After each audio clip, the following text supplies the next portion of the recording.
Ya, saya ulangi lagi. Kalau saudara kita di Medan meminta untuk kita belajar tema kita penginjilan yang efektif, berarti ada penginjilan yang tidak efektif. Nah, penginjilan yang tidak efektif itu ada dua ini tadi. Dan itu menjadi penghalang utama. Sehingga Tuhan yang adalah Injil itu sendiri, adalah kabar baik itu sendiri, jadi tidak bisa dikenal oleh orang. Nah, saya ulangi lagi. Pertama, penginjilan tidak efektif kalau orang yang menginjil itu untuk mengajak orang pindah agama. Nah, pasti ini akan jadi benturan, banyak orang kaget. Nah, kalau gitu bagaimana? Justru itu, penginjilan itu bukan untuk mengkristenkan orang atau untuk memindahkan orang yang sudah punya agama ke agama yang kita percaya sekarang. Tidak. Penginjilan tidak efektif yang kedua, kita hanya ingin memenuhi, gedung gereja kita supaya anggota gereja kita bertambah banyak. Bukan itu. Nah, lalu penginjilan efektif itu bagaimana? Nah, saudara, kalau kita baca Kejadian 1 ayat 26, ya. Pertama kali Bapa di surga berfirman untuk melahirkan kita manusia, maka dia berkata begini di Kejadian 1:26, baiklah kita menjadikan manusia yang serupa dan segambar dengan Tuhan. Saya ulangi, sejak awal Tuhan sudah minta, sudah menetapkan bahwa manusia itu segambar serupa dengan Tuhan. Nah, apa yang terjadi sekarang? Manusia sudah lebih mirip iblis, ke semua kejahatan yang terjadi, apalagi hari-hari terakhir ini. Nah, jadi penginjilan itu mengembalikan posisi manusia berdosa ini kepada posisi semula waktu Tuhan menjadikan kita yang serupa dan segambar dengan Tuhan. Nah, itu tujuan penginjilan. Jadi saya akan tekankan berulang-ulang, bukan untuk mengkristenkan, bukan untuk memenuhi gedung gereja kita, bukan. Penginjilan itu adalah mengembalikan posisi manusia yang sekarang ini hancur, berdosa karena semua kejahatan, kembali kepada posisi semula waktu Tuhan menjadikan kita, yaitu serupa segambar dengan dirinya. Ini ayat yang pertama. Ayat yang kedua, 1 Timotius 2 ayat yang keempat. 1 Timotius 2 ayat yang keempat. Dikatakan di situ yang menghendaki supaya semua orang diselamatkan. Semua orang diselamatkan. 1 Timotius 2 ayat 4. Bukan dikristenkan untuk memperoleh pengenalan kepada kebenaran. Siapa kebenaran itu? Tuhan Yesus berkata, akulah jalan, akulah hidup, akulah kebenaran itu. Jadi tujuan penginjilan menurut dua ayat ini, saudara dan saya dikembalikan pada posisi yang semula waktu kita dijadikan. Dan yang kedua, untuk membawa semua orang itu mengenal kebenaran. Jadi tidak ada unsur agama Kristen sama sekali. Saya ulangi, tidak ada unsur agama Kristen sama sekali. Ini ada FIH, karena ia rindu supaya semua orang diselamatkan dan supaya mereka mengerti kebenaran ini. Nah, terus bagaimana caranya untuk mengenalkan saudara kita itu? Nah, jadi pertama kali kita bertemu mereka, jangan bicara tentang agama Kristen, sama sekali jangan. Yang kedua, jangan kita menyebut dulu nama Tuhan Yesus. Karena begitu nama Yesus kita sebut, langsung mereka pasti menolak. Loh, Kan aku sudah punya agama. Ngapain kamu mengenalkan aku kepada Tuhanmu? Tuhannya orang Kristen itu. Lalu bagaimana penginjilan efektif? Saudara, kita melihat 2 pasal di dalam Injil Yohanes. Ya, yang pertama pasal 3. Ya, nggak usah dibaca karena waktunya juga. Dalam Yohanes pasal 3, Tuhan Yesus ditemui, dicari oleh Nikodemus. Nikodemus ini tokoh Yahudi, seorang rabi, ya, ahli Taurat juga. Ternyata Nikodemus itu sedang bimbang dalam hidupnya, sedang ada pertanyaan, aku ini selamat atau tidak ya? Maka itu dia datang kepada Tuhan Yesus dan bertanya. Dan lihat cara Tuhan Yesus menemui dia, gampang sekali. Tuhan Yesus bicara tentang kerohanian. Karena dia tokoh agama. Nah, jadi sesuai kebutuhan orang itu. Tapi di Yohanes pasal yang keempat, ketika Tuhan Yesus bertemu seorang wanita, seorang perempuan di sumur Yakub di desa Sikar, saudara perhatikan, Tuhan Yesus tidak bicara tentang agama Yahudi ataupun agama orang Samaria. Tidak. Lalu Tuhan Yesus bicara apa? Tentang air. Karena memang perempuan itu sedang ambil air. Nah, dari 2 pasal ini, Yohanes 3 dan Yohanes 4, maka kita belajar penginjilan yang efektif itu mengenalkan Injil itu kepada setiap orang sesuai dengan kebutuhannya. Saya ulangi. Penginjilan yang efektif adalah penginjilan yang membawa Injil itu kepada setiap orang dan sesuai dengan kebutuhannya. Ini luar biasa, saudara. Ya, lagi sekali, penginjilan yang efektif adalah menginjil, memberitakan Injil kepada setiap orang sesuai dengan kebutuhan orang itu. Jadi Injil itu bisa masuk ke semua segi kehidupan. Gini contohnya. Kalau kita ketemu orang sakit, sampaikan Injil kesembuhan. Kalau kita bertemu orang yang putus asa, sampaikan Injil pengharapan. Kalau kita ketemu orang susah, sampaikan Injil yang adalah penghiburan. Kalau kita bertemu dengan orang yang stres, berikan Injil yang membuat dia lepas dari tekanan-tekanan hidup. Kalau kita ketemu orang yang hidupnya penuh kepahitan, penuh kebencian, maka sampaikan Injil pengampunan untuk mereka. Oh, terima kasih Dewi, ini anak saya dari Denpasar sudah nulis.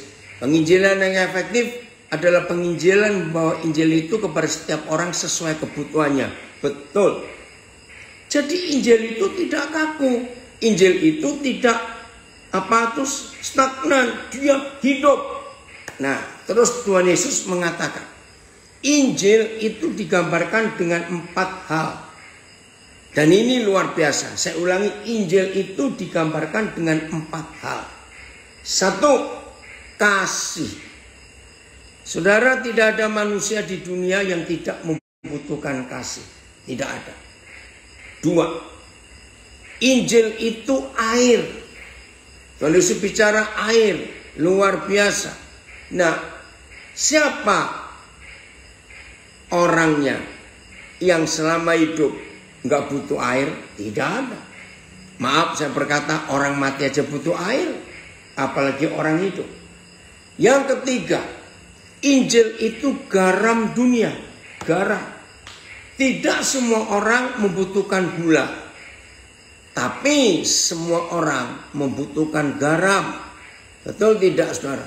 Nah, kalau Injil itu garam, maka pasti dibutuhkan oleh orang. Yang keempat, Injil itu terang dunia. Wih, saudara, luar biasa. Coba renungkan. Kasih, air, garam, dan terang. Nah, saya cuma memberi kesaksian saja. Sampai hari ini bersyukur kepada Tuhan, saya belum pernah menginjil itu ditolak orang. Kenapa? Ya karena 4 hal itu dibutuhkan oleh semua orang. Dan saya tidak pernah datang kepada setiap orang yang membutuhkan Injil itu menggunakan sistem agama, tidak. Jadi pertama saya tidak mengenalkan mereka kepada agama Kristen, tidak. Saya akan minta Roh Kudus memberitahu orang ini sedang membutuhkan apa dalam hidupnya. Nah, begitu kita tahu orang ini membutuhkan sesuatu, masuklah sesuai dengan sesuatu yang mereka butuhkan. Dan di dalam Injil itu ada semuanya. Itu luar biasa. Pokoknya saudara, di dalam setiap kebutuhan manusia, tolong diyakini, tolong dicatat, pasti ada jawaban di dalam Injil itu. Nah, yakinkan semua orang bahwa Injil itu bukan hanya untuk orang Katolik dan orang Kristen. Tidak. Injil itu untuk semua manusia. Bahkan kalau saudara baca Injil Markus pasal 16, beritakan Injil itu kepada seluruh makhluk. Jadi nggak cuma manusia yang butuh Injil. Kehidupan di dunia ini membutuhkan Injil. Nah, itu luar biasa. Semua makhluk. Ini dia. Dari Banjarmasin ada komen. Wow, terima kasih. Jawaban yang sesuai dengan yang saya cari. Puji Tuhan. Jadi apapun yang dicari oleh manusia, yakinkan diri kita di dalam Injil ada jawabannya. Untuk itu saudara, kita harus percaya bahwa Injil itu kebutuhan pokok semua hidup di dunia ini. Ya. Ayat 4, ayat 15. Ayat 15. 15, ya. Ya. Ayat 15. Ya, silakan kalian. Lalu ia berkata kepada mereka, pergilah ke seluruh dunia, beritakanlah Injil kepada segala makhluk. Nah, kepada segala makhluk. Kalian pakai Alkitab bahasa Hokkien atau bahasa Mandarin? Karena dalam bahasa Inggrisnya all creatures, semua makhluk. Dan itu jadi perdebatan sampai hari ini. Kalau semua makhluk, berarti nggak cuma manusia. Oke, terima kasih An. Ini anak saya dari Samarinda. Berikan yang FAYH. Ia berkata kepada mereka, kalian harus pergi ke seluruh dunia, memberitakan dan mengabarkan berita kesukaan pada setiap orang, dimanapun juga. Masih pakai kata orang ya. Nah, maka itu ini kalau kita bisa lihat berapa terjemahan luar biasa. Jadi Injil itu tidak hanya untuk manusia, tapi untuk semua makhluk, untuk semua kehidupan. Bayangkan luar biasa sekali kalau kita percaya kekuatan Injil itu. Roma 1 ayat yang ke-16. Ya, Roma 1 ayat yang ke-16. Jelas sekali yang Tuhan katakan kepada kita. Terjemahan apa? Seluruh umat manusia ya. BIS. Oke. Ada TSI-nya An? Sekarang lihat Roma 1 ayat yang ke-16. Roma 1 ayat yang ke-16. Ya. Sebab aku mempunyai keyakinan yang kokoh dalam Injil. Karena Injil adalah kekuatan Allah yang menyelamatkan setiap orang yang percaya. Pertama-tama orang Yahudi, tetapi juga orang Yunani. Wow, luar biasa. Nah, Paulus itu memberi pernyataan yang dahsyat. Aku mempunyai keyakinan yang kokoh, yang kuat. Kata kokoh itu nggak cuma kuat, nggak bisa digoncangkan. Tentang Injil, karena Injil adalah kekuatan Tuhan, kuasa Tuhan. Jadi arti ayat ini saudara, seluruh keberadaan Tuhan, ya, saya ulangi, seluruh keberadaan Tuhan itu adanya di dalam Injil itu. Saya ulangi lagi, Seluruh keberadaan Tuhan itu ada di dalam Injil itu. Saya baca FAYH ya. Sebab saya tidak merasa malu akan berita kesukaan mengenai Kristus ini. Berita ini adalah cara Tuhan. Adalah cara Tuhan yang penuh kuasa untuk membawa semua orang percaya ke surga. Berita ini mula-mula hanya dikabarkan kepada orang-orang Yahudi saja. Tetapi sekarang setiap orang diundang untuk datang kepada Tuhan dengan cara yang sama. Nah, jadi sebelum saudara menjadi pemberita Injil, maka saudara harus punya keyakinan yang kokoh. Sama seperti dokter. Dokter kalau memberi obat kepada pasien, tapi dia ragu-ragu tentang obat itu, ya jangan diberi. Daripada celaka nanti. Nah, saudara juga begitu. Maaf. Jadi kalau ada orang Kristen yang mengaku murid Yesus, tetapi takut memberitakan Injil, karena dia sendiri belum punya keyakinan. Dirinya belum diselamatkan, saya tidak menghakimi. Maka itu dia nggak berani memberitakan apa yang dia miliki itu. Maka itu Paulus berkata, aku mempunyai keyakinan yang kokoh ya tentang Injil itu. Wih, luar biasa. Apa keyakinan Paulus? Injil itu sanggup menyelamatkan. Nah, kata menyelamatkan, kita ketemu lagi kata ini. Ternyata bukan mengkristenkan, tetapi kata menyelamatkan adalah untuk mengembalikan posisi manusia berdosa sekarang ini kepada posisi semula ketika Tuhan menciptakan manusia, yaitu serupa dan segambar dengan Tuhan. Itu arti kata menyelamatkan. Sama sekali nggak ada unsur mengkristenkan. Nah, saudara, di dalam Injil itu, maaf, maka terbagi-bagi dengan doktrin masing-masing sinode. Maka itu harus kita mengakui kegagalan gereja. Ada komen dari Los Angeles ini. Orang-orang Kristen gak berani memberitakan Injil karena sudah terlalu enak mapan dengan acara-acara di gedung-gedung gereja.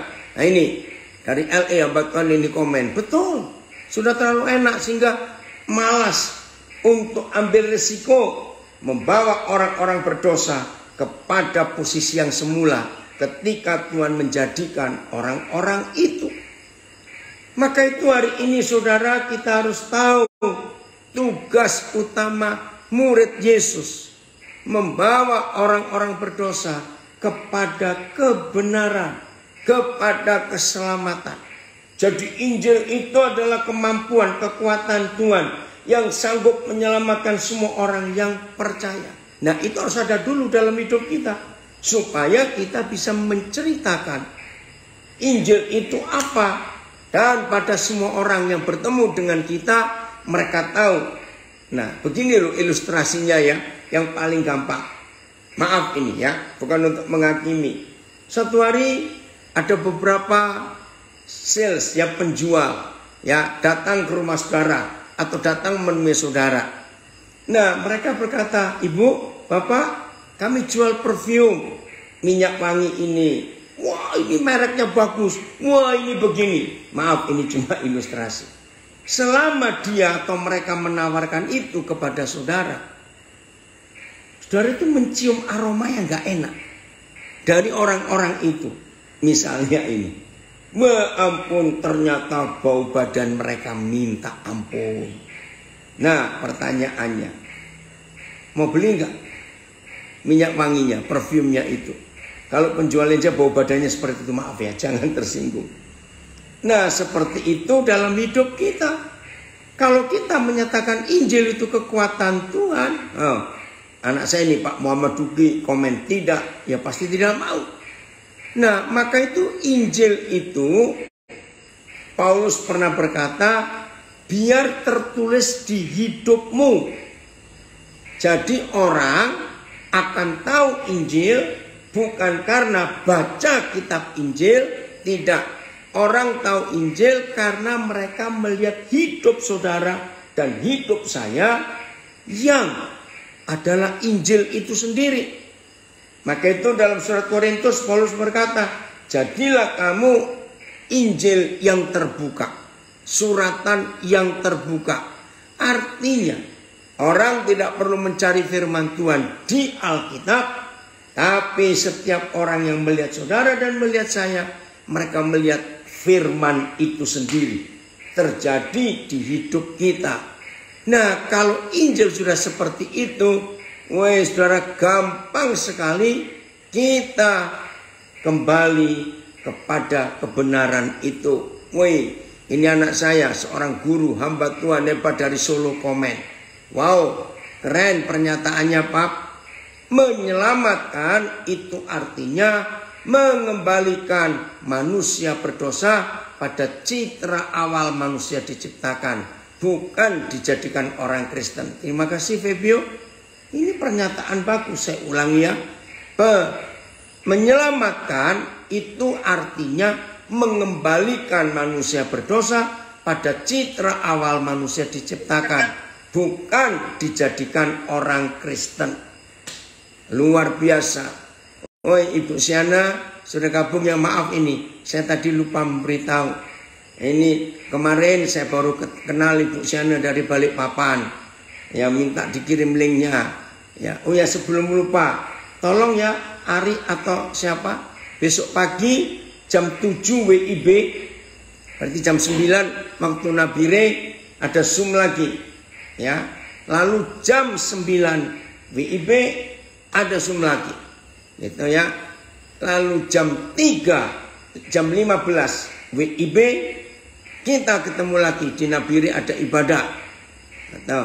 Lalu malam jam 18.30 kita belajar lagi. Ya Ibu Siana, tolong dicatat besok, jadi ada 4 kali kita belajar. Oke, saya lanjutkan. Jadi ini penginjilan saudara, supaya kita tidak terjebak di dalam keagamaan. Jadi lagi sekali tidak bicara tentang agama sama sekali, tapi bicara tentang kehidupan. Maka itu agama ini yang merusak. Saya ulangi, agama itu yang merusak kehidupan. Saya sering berkata begini kepada beberapa teman penginjilan. Obat-obatan, ya, obat-obatan itu tidak boleh diberi label agama. Ada komen ini dari hamba Tuhan hebat, masih di Kupang, ya. Injil bukan untuk disiarkan saja, tapi dilakukan untuk diri sendiri, baru dibagikan. Keteladananmu untuk orang yang membutuhkan Injil. Amin. Ya, jadi kita tidak boleh melabeli Injil dengan agama Kristen atau agama Katolik atau apa saja. Tidak. Injil itu biarkan Injil. Nah, ini masalah terbesar. Mengapa Injil jadi tidak efektif? Karena tiap kali kita menyebut nama Yesus, orang langsung tahu, oh kamu Kristen ya. Oh, kamu mengajak aku jadi Kristen lah. Ini masalahnya. Apalagi ketika ada Kristen-Kristen fanatik suka menjelekkan agama yang lain. Berapa kali saya ke Medan, sulit mengajak saudara kita orang Tionghoa karena disakiti oleh orang Kristen. Dikatakan, oh itu menyembah setan, oh itu menyembah berhala. Siapa nggak tersinggung kalau dikatakan seperti itu? Nah, bukan cara itu penginjilan yang efektif. Justru makin membuat orang jauh dari Injil dan tidak percaya lagi. Karena belum sudah disakiti. Nah, saya harap saudara mengerti ini. Tuhan Yesus dalam memberitakan Injil tidak pernah menyakitin orang. Tidak pernah. Justru dia mengajak orang. Ini buktinya. Kalau Injil itu efektif. Lukas 15 ayat 1. Ya. Kalian bisa bacakan. Lukas 15 ayat 1. Betapa hebatnya Tuhan dalam kehidupannya menyatakan Injil itu. Udah Lukas 15 ayat 1. 15 ayat 1. Para pemungut cukai dan orang-orang berdosa biasanya datang kepada Yesus untuk mendengarkan dia. Ya. Saya nggak cukup sampai ayat 1 dulu kalian.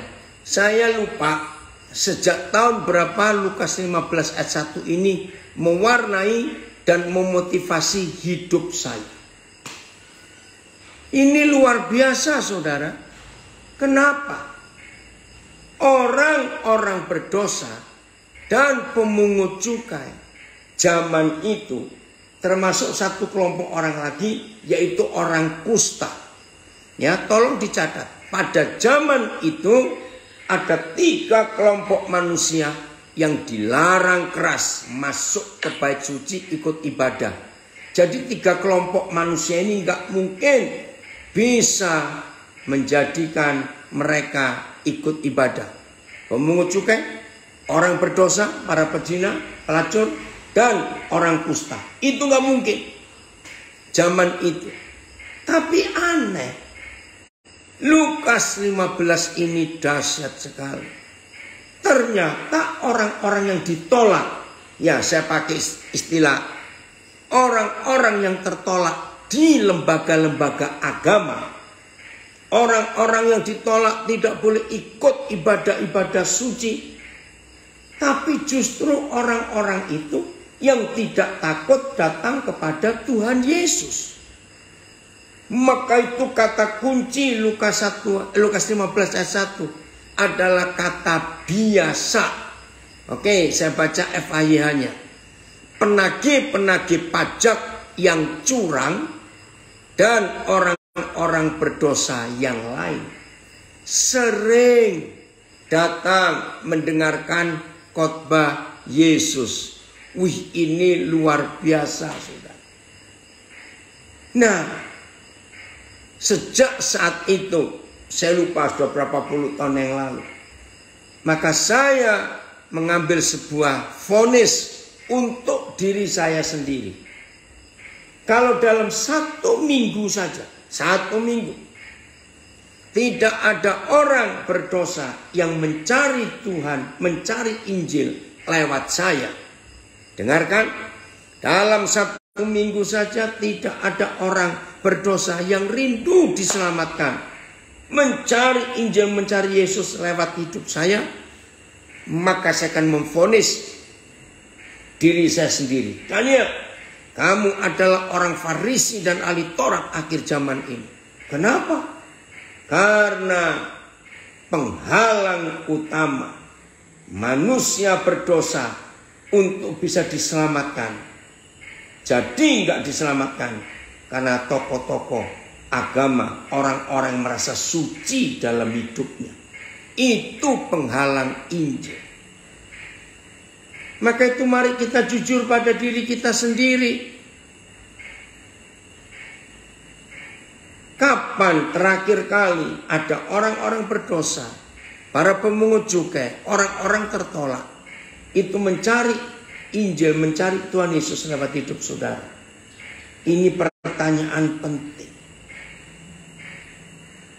Jadi dalam hidup ini saudara, kita tidak bisa, tidak punya kasih untuk mereka yang belum diselamatkan. Kita harus menyelamatkan mereka. Dan ini sungguh-sungguh luar biasa kasih Tuhan itu. Saya harap dengan Lukas 15 ayat 1 ini merubah semua konsep kehidupan kita. Untuk kita berani berbagi Injil itu kepada semua orang yang Tuhan izinkan bertemu dengan kita. Waduh, waktu saya dengar cerita dari orang-orang itu, nah, saya juga baru sadar betapa hebat anak ini menjadi saksi Yesus. Orang di pesawat tahu saya kena piring, bisa cerita tentang anak saya Joko ini. Begitu saya turun tadi dari pesawat masuk ke ruang bandara, itu porter-porter, sopir taksi, mereka cerita, wih, luar biasa ini hidup anak ini. Walaupun umurnya masih sangat muda, dia dipanggil Tuhan umur 44 tahun. Tapi kalau saya kumpulkan cerita sepanjang hari ini, nah itulah bukti Injil yang hidup itu. Nah, salah satu kehebatan anak saya ini yang dikenal oleh orang-orang, apalagi tadi waktu saya kunjungan ya ke beberapa tempat usahanya, aduh, itu karyawan-karyawati mereka masih menangis. Nah, saya belum pernah selama saya hidup ketemu orang model seperti anak saya Joko ini. Tuhan percayai dia itu beberapa jenis usaha. Dari warung, bengkel, warungnya ada banyak, warungnya macam-macam. Saudara, tidak ada usaha itu dimulai karena dia pengen usaha, pengen bisnis. Tidak. Betul. Ini ada yang komen kesaksian Pak Joko, hidup Pak Joko luar biasa. 100% bisnis yang dia buka, usaha yang dia buka, itu karena ada orang yang minta kerjaan kepada dia. Dengan kata lain, semua bisnis usaha yang dia tekuni ini, itu bukan backgroundnya dan bukan keahliannya. Dia itu seorang pemusik. Kalau musik hebat sekali. Anak ini hebat. Jadi dia buka yang pertama ini kesaksian. Ya, warung bebek. Itu karena nolong satu keluarga suami istri dari Jakarta dengan 3 anak. Nggak punya kerjaan. Nah, ketika melihat itu, ya udah, dia punya modal dikit, dia mulai modali. Dan warung itu ada sampai hari ini. Wih, dia punya karyawan. Nggak lama kemudian ada orang mencari kerjaan lagi. Terus dia berdoa lagi sambil mikir, ini buka usaha apa lagi ya? Bidangmu apa? Bengkel. Dia bukakan bengkel. Aneh bukan? Karena biasanya orang dagang, orang bisnis kan harus mikir, ya apa keahliannya, apa bidangnya. Lah anak ini tidak. Tuhan percayakan dia beberapa usaha karena ada orang butuh kerjaan. Unik sekali.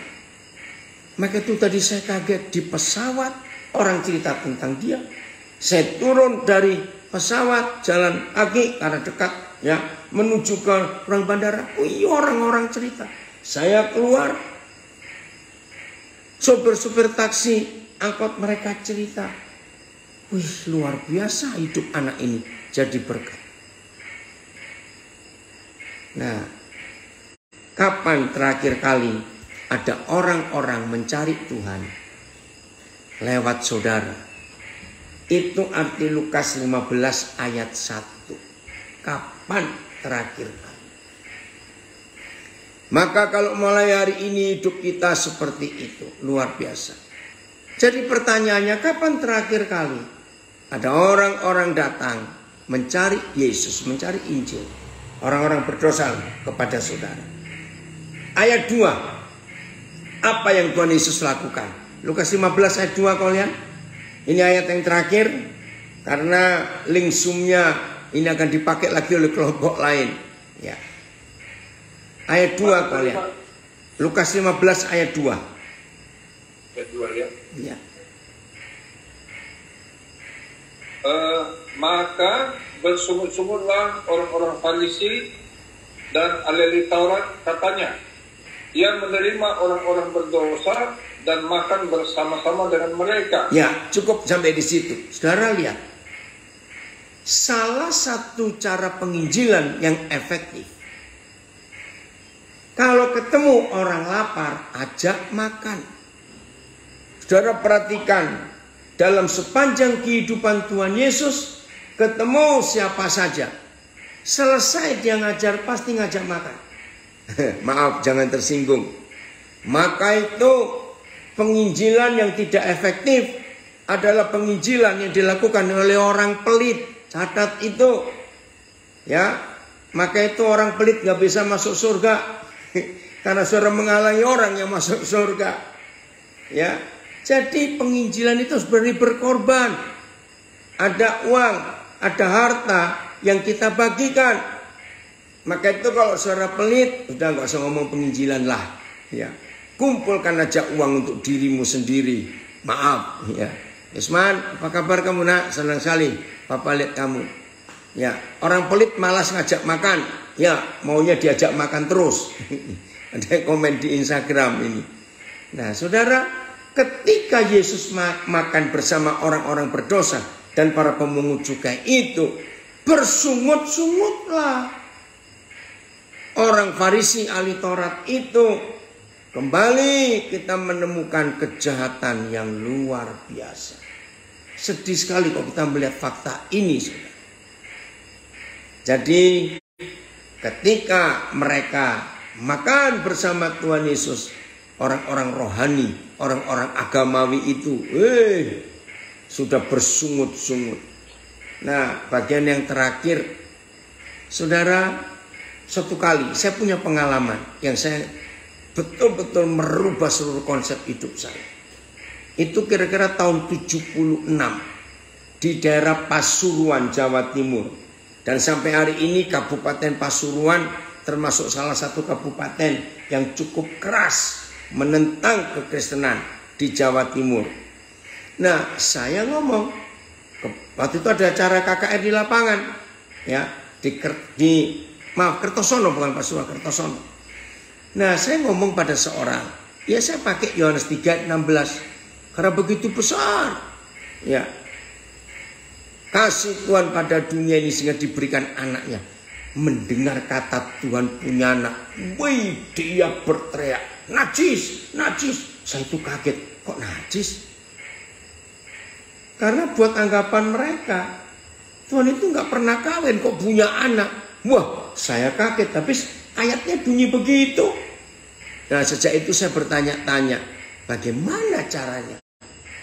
Dan memang buat mayoritas bangsa kita, Yohanes 3:16 itu hal yang najis. Tuhan kok punya anak. Gara-gara kejadian itu saya mencari jawaban. Dan ketemulah Lukas 15 ini. Nah, untuk menjabarkan, untuk menjelaskan kepada mereka betapa besar kasih Tuhan kepada dunia. Saudara lihat 3 kisah di Lukas 15. 1, domba hilang. 2, uang hilang. 3, anak yang hilang. Dan semuanya ditemukan kembali.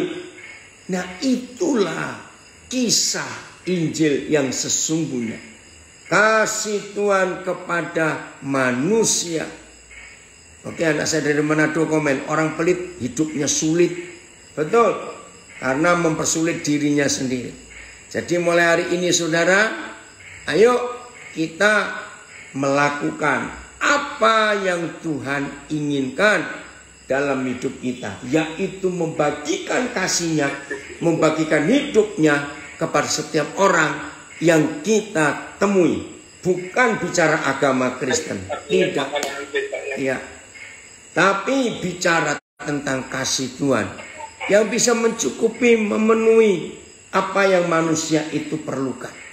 Kiranya perenungan hari ini merubah semua konsep kita tentang penginjilan itu. Jadi bukan membawa orang menjadi beragama Kristen, tidak memindahkan orang dari agama A ke agama Kristen, tidak mengenalkan Yesus sebagai tokoh agama Kristen, pendiri agama Kristen, tidak. Tapi membawa orang mengenal kasih, air, garam, dan terang itu. Kalau ini kita kerjakan, percayalah Injil gak akan ditolak orang. Nah, setelah orang itu mau percaya, walaupun tetap di agamanya gak apa-apa. Jangan menganggap, wih, kalau dia masih di agamanya dia kan orang berdosa. Siapa bilang? Kalau dia sudah mau mengakui Tuhan Yesus. Nah, setelah itu baru kita muridkan dia. Karena itu perintahnya. Ya, pesan terakhir Tuhan Yesus, pergilah kamu seluruh dunia beritakan Injil itu jadikan sekalian bangsa muridku. Jadi kita muridkan mereka. Puji Tuhan untuk hal yang luar biasa. Tadi saya ketemu ya, karena nanti tanggal 6 Desember saya akan berkati pernikahan anak ini. Nah saudara, kira-kira saya lupa ya berapa tahun yang lalu saya ketemu anak ini di LP Blitar. Ya, anak nggak ada ayahnya. Nah karena saya sudah punya nomor telepon saya dikenal oleh banyak LP di Indonesia. Kalau ada yang lulus dan nggak ada keluarga yang menjemputnya, maka saya pasti ditelepon. Ya udah, akhirnya anak ini lulus dari LP Blitar, LP anak ini ya. Lalu saya bawa ke Nabire. Wih, puji Tuhan, dia sudah ketemu jodohnya. Nanti tanggal 6 ini dia akan menikah. Nah itu salah satu cara model pemuritan yang saya kerjakan itu. Gampang sekali, jadi nggak usah bicara agama. Sampaikan kehidupan ya, supaya Tuhan dipermuliakan dan orang mengenal Injil itu. Tuhan Yesus memberkati kita semuanya.